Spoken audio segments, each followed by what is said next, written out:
Ebuzafo higher juicy news. Mima Ubibia Akwaba had the latest hot kwa enamide bremo. Enunti so unya subscribe to channel dia bomodia se obe subscribe. Dobea ne se obe click the subscribe button. Na wabeli notification. We ansa video fufuru bi ebe upload no. When the first person wonsa ebe kan sa video. Afi ubia na wa like video no. Give us a thumbs up na fi. Share ma wo fufuru so na wenye bi hwe na wo hu ensemo ekoso ewo Ghana memo hanum.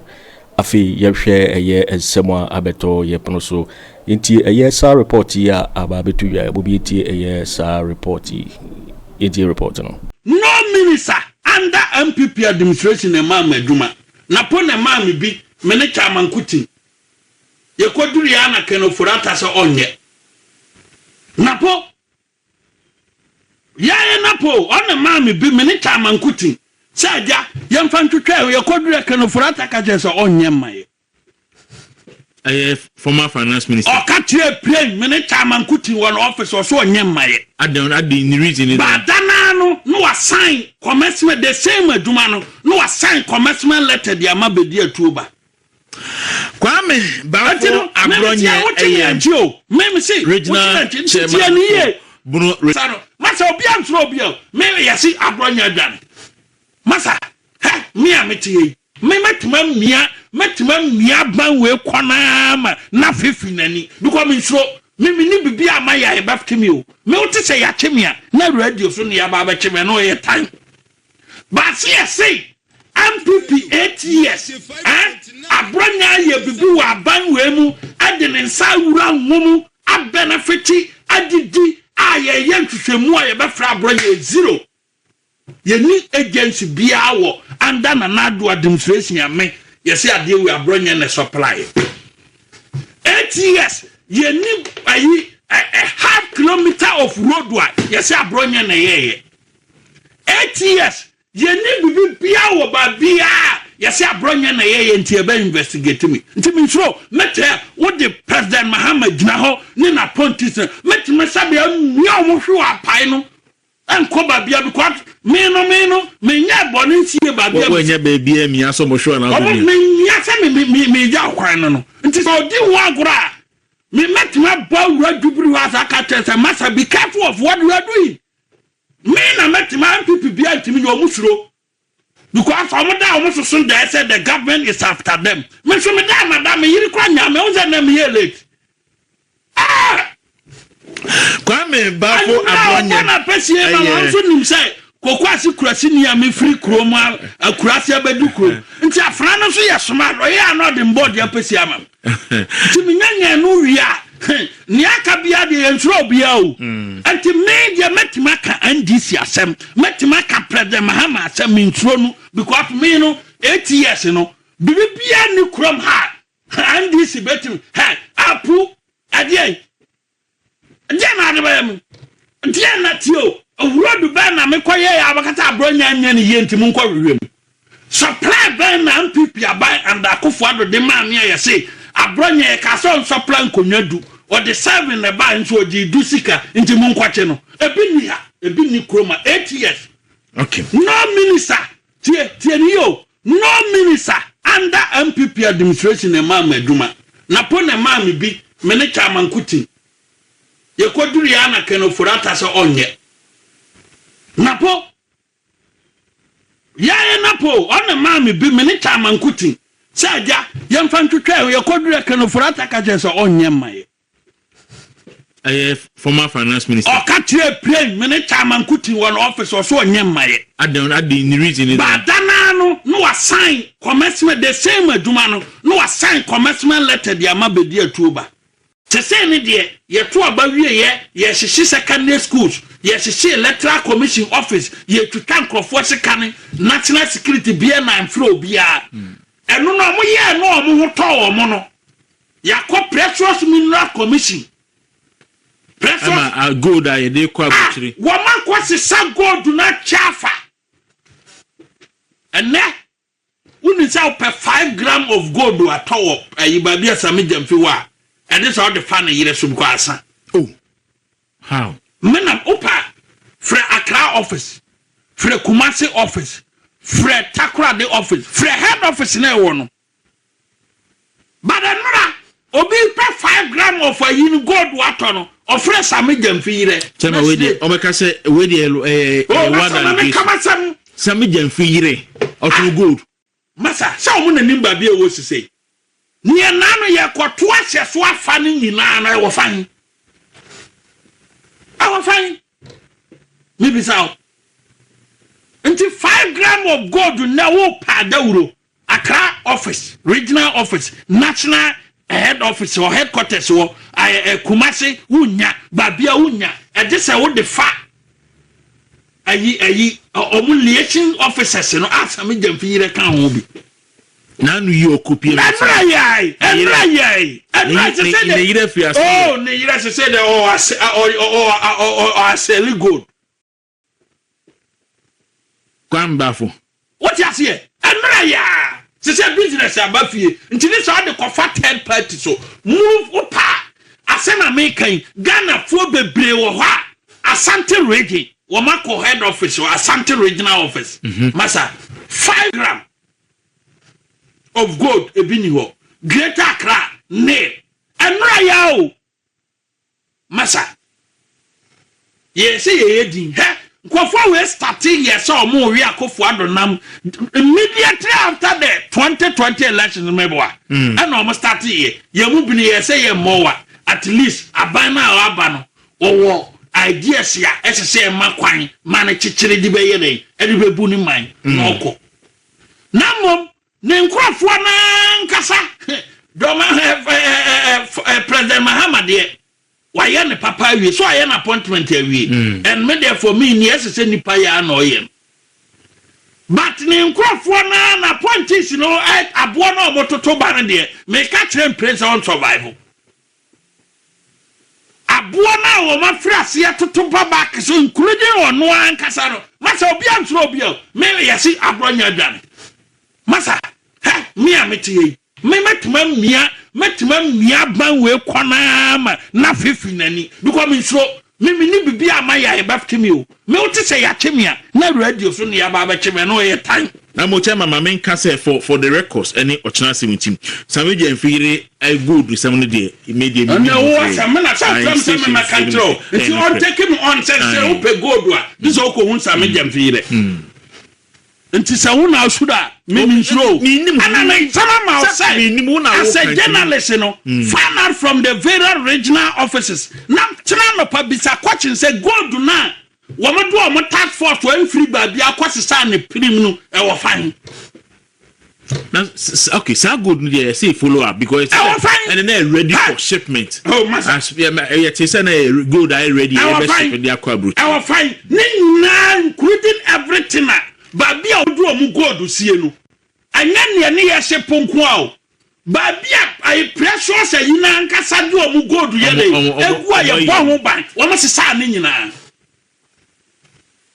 nti omu nanim go and check the gold board enkrofo edo o matototo a ene Ghana gold purely political and now pe gold ato ne se wa hu andisi ni a unya binto obi say say na who kosam kosam de se nyina ti ba de no nche se mayen kan ho asem o ne ya o man ne dia no ti se ne ya revoke appointment ne ya fa 550 million Ghana cedis ya tna mo ma chesa si Kennedy free and na Ghana for so mo party one strategy o mo de ba enra mene andisi ni bi kwotena ase asem o ton ma me ne say 11 bobo ba say on ba be smart say si yi 11 na yenye smart ni yenyi ni betting tax no ye wie ya say 11 na 1% mbo yeah mo omudi kwashe electricity me betua 58% VAT ba be kwoturu prim da ronim ni asi catch him first krono a wabo Ghana for the revocation of the appointment. Sam. No, we are Ghana for Sikakesi. Eba the same. Krono. Samunima, Madame Tracia, and a revocation of a Sikano Mario. enya pan ye dia revoke appointment sika na omawia sesen kwan be so tie gona de desia ne ma obi appointment ya this e di afiansa na yatua neka unu said this time we nya financial clearance ansa na agency be atima recruit we are wesa the before ansa na appointment letter be ready no we start adwuma no the next month no akatua so ayere are you ready unim sa oh okay and me na minim say eno de me sanity so now it doesn't take some months dabi bisa omo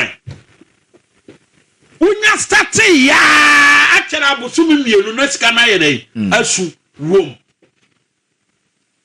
15,000 nurses do mama so omo nya Ghana fo na Akufo Addo kofa omo free Burkina Faso ebinum free Libya ebinum free Benin ebinum free Ivory Coast omo nya nurses fo a yetete omo wo ha ya fa omo ko school ha no omo so omo nya Ghana fo ya revoke omo wo financial clearance teachers omo wie ya omo service ya wie over 15,000 teachers ya revoke omo appointment that will wouldn't say finance minister the 2024 budget you know they cater for this amount yes we are what minimum say more financial clearance that we wouldn't say budget no more a cater for this amount yes but you revoke no one man letter say what an appointment letter ni sika na da ho no so me tie economy inter can do say financial clearance no was for the year 2025 na omo ntimi and go through the process and we spiral oh yeah dummy head so that say your mommy appointment letter in November ye budget na and I say supplementary budget na ye it take if a year duma the next 4 months and not 3 months meboa yes into a more appointment letter no it take effect January no but omo budget ni ho omo sika kan 2025 no it mean it will be taken care of until say mo can free fine until we a minister now dawru ya maw MPP amount minister ya how ya how because ya budget do omo sika to enti sa sika no nanu no ya timi di sika we o 550 million Nkrofo ye revoke omo 15,000 nurses ebiti abrochire watena wo mu ahwe ne ba obi wo hakuani wa ye adwuma ahwe ne ba nursing training teacher training university ne bana nya adwuma aban no anda na nado danko Akufo Addo abudget 550 million Ghana cedis say sankrofo we nyina no yemfa form adwuma ne yentu omoka eye Ghana fo to omutua na aban bi baya osidabi matwa munya Ghana fo afasa sika na kogu dubiri house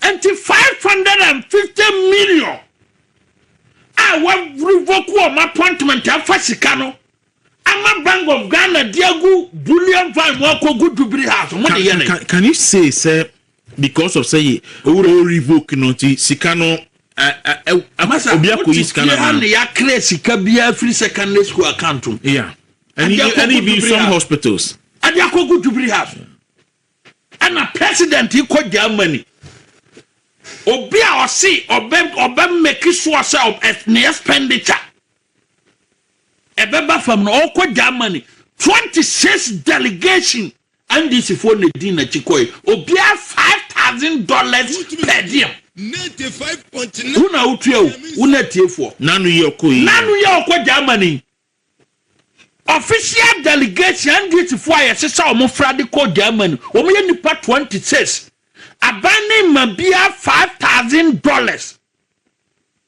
as the per diem omo ko ja former president Mahama omo ko ja nti Ghana fo atua nipa ba ko bia o $5,000 per diem 4 times nipa 26 and Crawford ye revoke my appointment Yenu abubuafo wo meboa. Obi labor art ya. I say a mom 1 man. In fact, I don't pay criminal wedding. Come on. Abubuafo no. Yeah, these persons with disability. So can't say. And abubuafo nko ni frafo. And the frafo say omo nyina kan person with disability no mo kan me. So can't section 51 of the labor act na. Ye for maduma ye more special treatment. In fact, Gilbert catching an operation here how money say ono all your leader no ono ye blind. Yeah. You know say see yi me diu abedwuma mu a. Etimi akoye wala to wala said di but ono ye blind no ntimi nkoye. Otimi nkoye. And omo bre omo say ni pan so omo bre no manya adwuma. Labor act ni section 51 e ka kwana wo pese owi o madi kura wo fa so. E kan nhihye sankofo we nyina ka mo say na nadu kofa omo free Beni omo nya Ghana for.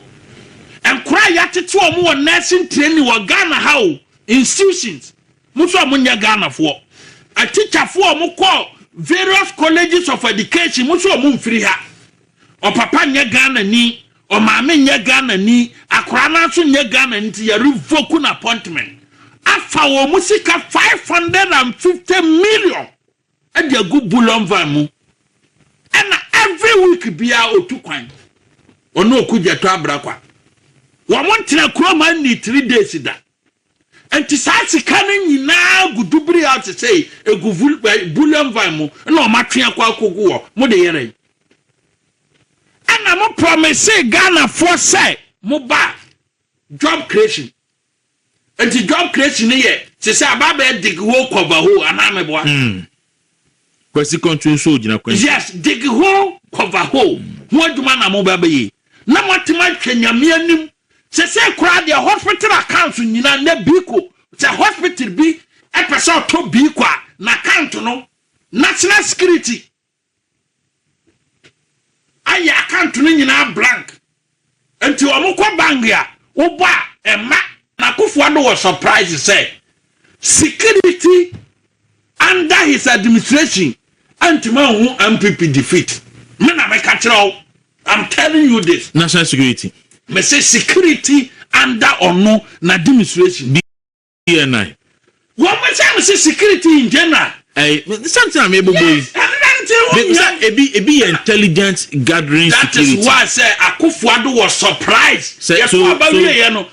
You are saying on record saying I didn't see the defeat coming. Na me say na him for na man briefing.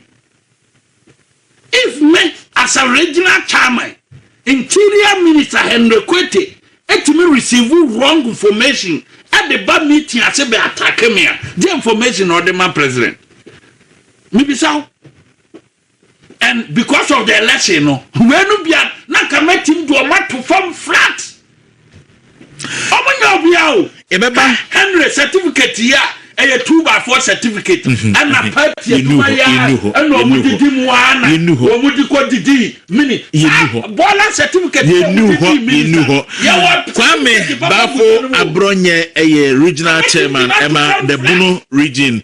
The be out here wo kwan say apontifo amwa ekunu. Just nkodi aba Bono region so won post no. Owi e na omo attack no. Appointees ni be takini yebetu yebe yo say yebe me oba e mamowa just nkodua ba region no mamie ma no amowa mamie ma no anka appointee bi asem but yenya Henry Kwete e ma ne ba national executive committee be attack me so why you then say just nkodua ba region no me ye compare about him about no Henry Kwete yes but kodua ba e ma ba bia se ye ko doma se ye ba brekum se ye ko sunwane se ye ko sampa ye ko drobo ba bia no a me so mic mu say e kasa e bo aponti bia dini but obitimi sore neck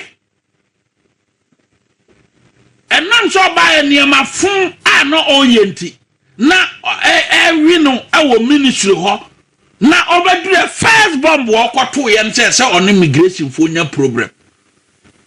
Until migration for sorry say because of Interior Minister we ain't abada. Because of Kwana only police for be yenti yet abada. Because omunipa at the neck where neck asem na make e see or sorry yano nti me sorry ya no a withdraw statement in some part also ye sorry na nipa na whole interior minister obitimi man wrong information whole interior minister man ba neck be attack me draw na attention say Abronye kura nkasa afi na obeka we na president to vice president hobi na asemba akope na me kan that day na president wo vice president and presidential candidate na mka kire no say wo mon kan kire ne say ne fight na wakukuru as a minister any police administration no MPP yabati yaninu ni ewofie obi oye natural executive member bia no enkai asema meka that day otie na America no me tipa obi oye national executive member bia na bro over attack me no assemba akopa na mka say ntokona wakukuru within the security no omaya so mbe kontokwa bi no ombati yaninu ni ewofie sasem kwa me wi na mse matwa so ye sorry Mate, na interior minister to me receive wrong information. It's not the kind of information or the president. And Akufo Addo was surprised to say security under his administration anti-man MPP defeat. I'm telling you this. National security. Me say security under or no na administration. BNI. What me say security in general. Something I'm able to be intelligence gathering that security. Is why I say Akufo Addo was surprised. You are saying on record saying I didn't see the defeat coming. I'm say na him for the money briefing. If me as a regional chairman, interior minister Henry Kwete, et me receive wrong information at the bad meeting I say be attack me. The information or the man president. Maybe so. And because of the election, no, when you be na come team do not perform flat. Omo nyobia o, Henry certificate here, a 2x4 certificate, and a party and no mudi muana, or mudi ko didi, mini, bola certificate, you knew Kwame Bafo Abronye a regional chairman, Emma the Bruno, yet you say, bar national. Yes, Abronye be contest national organizer. And then so can regional chairman asking me who a hefana woko. A hefana woko. Uti. I say I grow in na your home no. I grow in na your home no. That's how to boys. Me elections ya mako biano. Me nye ho aduma to. Okay. Me nye ho aduma to. The biame they say don't cancel. Mahama said don't flip. I'm na Kwaku ye fight until me nko ho. So man was until the agro I say me office wo ma ho. I'm saying na office mba be dey. To ofra to aswa be week no. No ma me text message say wo de me ntwa bia so na memra. Kodru edidi nkoma na ni deputy enyina de ye ya no so asem na me kan man kan ye nti wo de twa so. Na me so mate. Dade Quran or train and draw no so I can't tell me sham when I'm so nice canton by me no nuntina menina crabon tineswa William at some more catch them and say see when you are 2 abanu yam and I some more catch them I feel much or say you new re-elections na 2020 na or kobo president amanye Officer by national chairman. It say John started a group from region to region, from region where the free echo. Or can I'm somebody. Now, moment they count me out. Near my Canada, the father was from my band, and non chess out by mess of men support. Also, as I say, I'm say a Jawa Jam and I'm Sidabi. Minyamusa March now our planet 2026 2022 MPP internal elections so be the chairman Primu July mboa o check date here yeah 4 months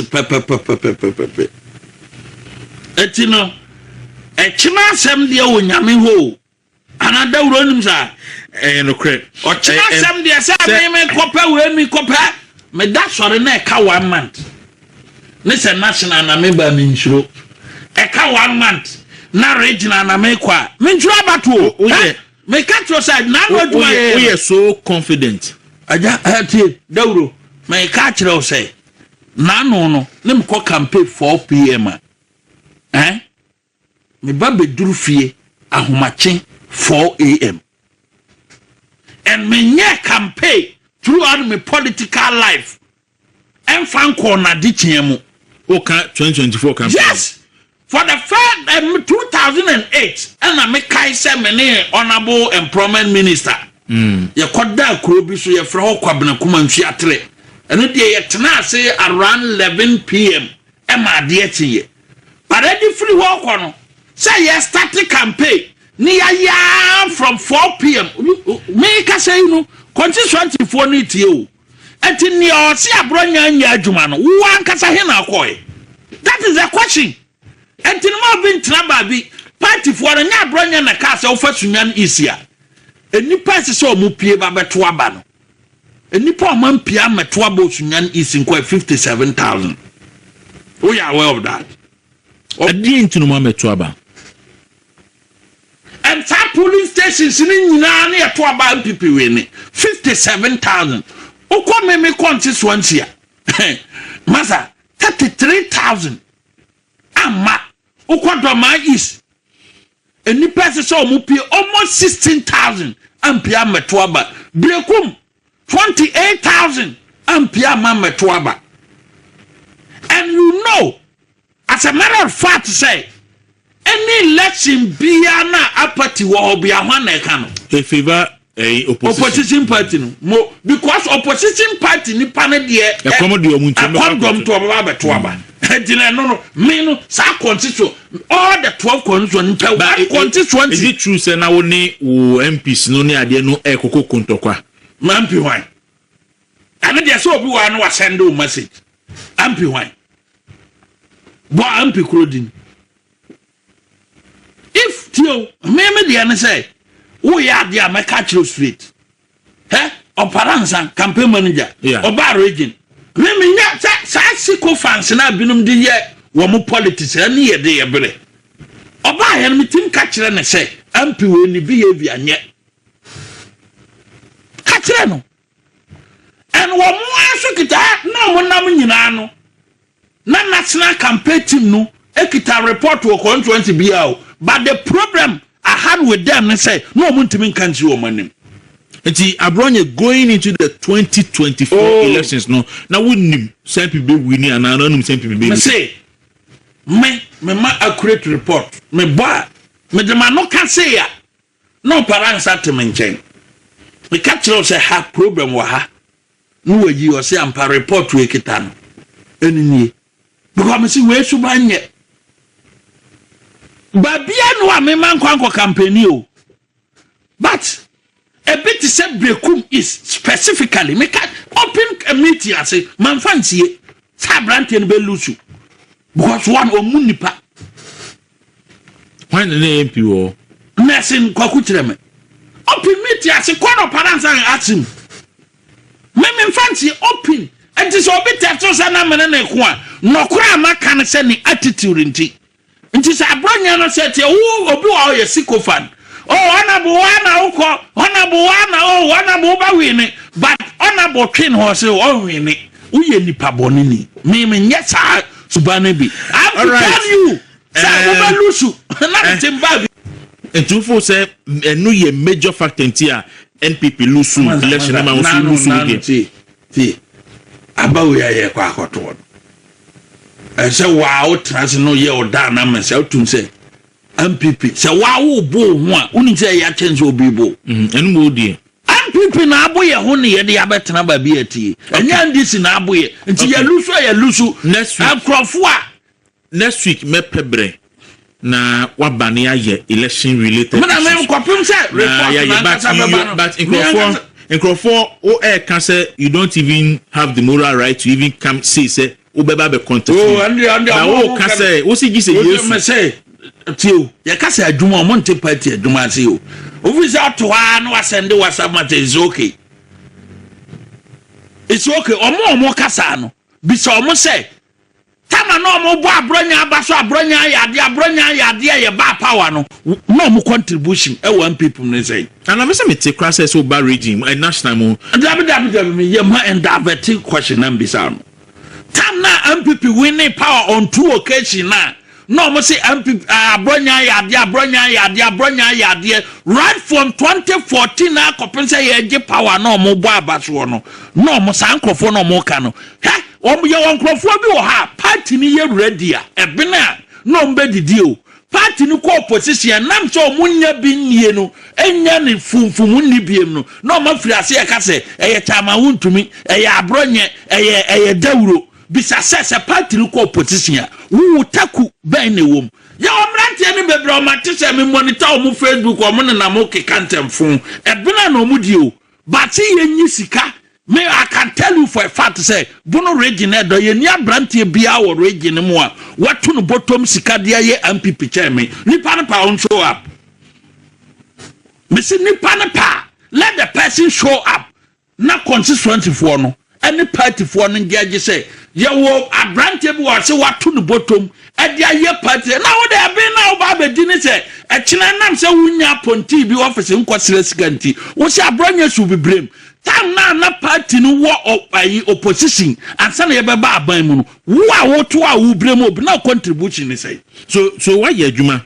party na ba power enti me na masa MPP aba power enti as say consolidating the gains of the party and as say what try say party be co-position was aka say the party na again na dey consolidate the gains of the party anya adwuma mba ye mobilization adwuma ba tio say party ni ba aban mu me uni ni enti a me yesa ka me to kwanso ho December but before election and after election yes omo nkofo yes a new government ne peme acheme nam se sada me nanko tie adie na o consolidate gains no me no eduru ba bi no na me mfa me chop money mabi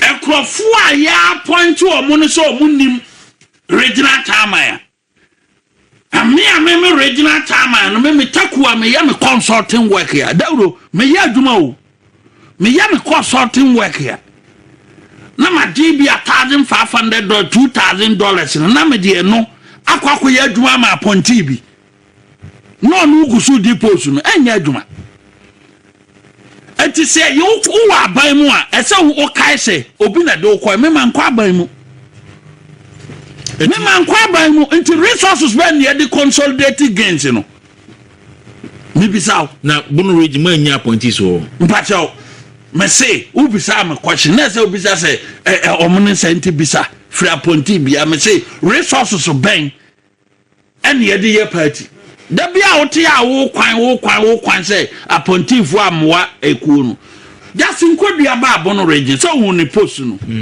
owi e na omo attack no appointees ni bi tak ni yebetu yebe ye say yebe me oba e mamowa jasin kodua ba region no mamie ma no amowa mamie ma no anka appointee bi asem but ye nya Henry Kwete e ma no ba national executive committee be attack me so why you then say jasin kodua ba region no me ye compare about him about no Henry Kwete yes but kodua ba e ma ba bia se ye ko doma se ye ba brekum se ye ko sunwane se ye ko sampa ye ko drobo ba bia no a me so mic mu say e kasa e bo appointee bia dini but obiti me sorry neck enam so ba e niam afun a no oyenti na wi no e wo ministry ho na obedure first bomb wo kwato ye nse se on immigration fo nya problem ntinu migration for sorry say because of interior minister we ento abada because of kwana oni police for bi yenti ye ento abada because omunipa at the neck where neck asem na make esie o sorry ya no nti me sorry ya no a withdraw statement in some patch also ye sorry na nipa na interior minister on obitimi man wrong information interior minister man ba neck be attack me draw na attention say Abronye kurankasa fe no obeka we na president to vice president hobi yo waiting for we ni a reporter aba beto dwa meka say so we subscribe to channel dia bomodi say obe subscribe say had the latest hot kwa enamede bremo afi we are na like video no give us a thumbs up na fi share ma wo foforo so na wenye bi hwe na wo hu ensem ekoso ewo Ghana memu hanam so betimi atchere wadwen afaye ensem we nyina ho ewo comment box mu in my next video. Thanks for watching. Like and share the video. You can also drop your comment. Please don't forget to subscribe. Click on the bell to turn on the notification.